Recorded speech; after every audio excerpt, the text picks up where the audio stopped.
آپ کو پتہ ہے کہ حج کے آخری ایام چل رہے ہیں۔ ان ایاموں میں، ان دنوں میں ہمیں کثرت کے ساتھ تکبیرات پڑھنی چاہیے۔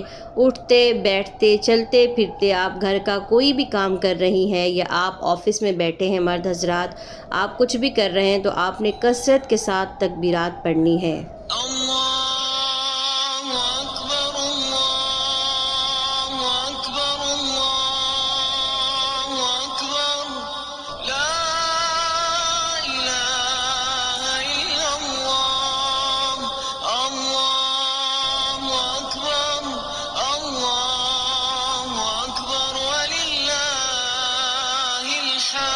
اس تکبیر کو آپ اپنے موبائل پر فل آواز سے لگا کر ساتھ میں کام بھی کرتی رہیں اور بچے بھی سنتے رہیں گے اور آپ بھی سنتی رہیں۔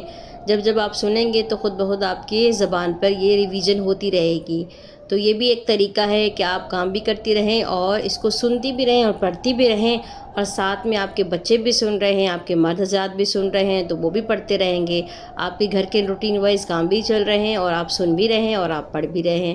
یہ بھی ایک بہترین طریقہ ہے۔ نبی صلی اللہ علیہ وسلم کے دور میں صحابہ کرام جو ہے وہ بازاروں میں نکل جاتے تھے اور وہاں جا کر زور زور سے اس تکبیرات کو پڑھتے تھے تاکہ جو لوگ سن رہے ہیں ان کو یاد دہانی بھی ہو جائے اور وہ ساتھ ساتھ میں ان کے پڑھتے بھی رہیں۔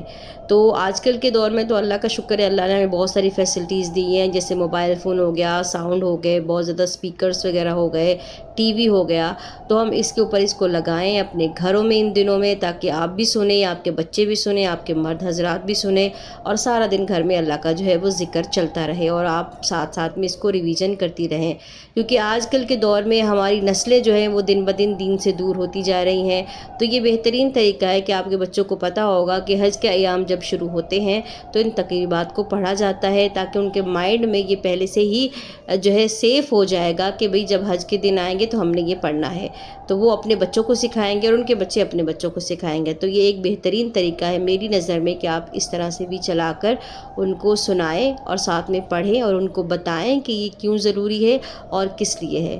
اللہ ہم کو عمل کرنے کی توفیق دے اور اس کو آگے لوگ تک بھی شیئر کریں، اپنے اسٹیٹس پر، اپنے واٹس ایپ پر، اپنے فیس بک پر، ٹک ٹاک پر، جہاں جہاں آپ کے فرینڈس وغیرہ ہیں، فیملی ہیں، گروپس ہیں، ان کو شیئر کریں تاکہ سب تک یہ پیغام جائے اور جتنے لوگ سنیں گے آپ کے لیے نیکیوں کا خزانہ جمع ہوتا رہے گا۔ اپنا خیال رکھیے گا۔ اللہ حافظ۔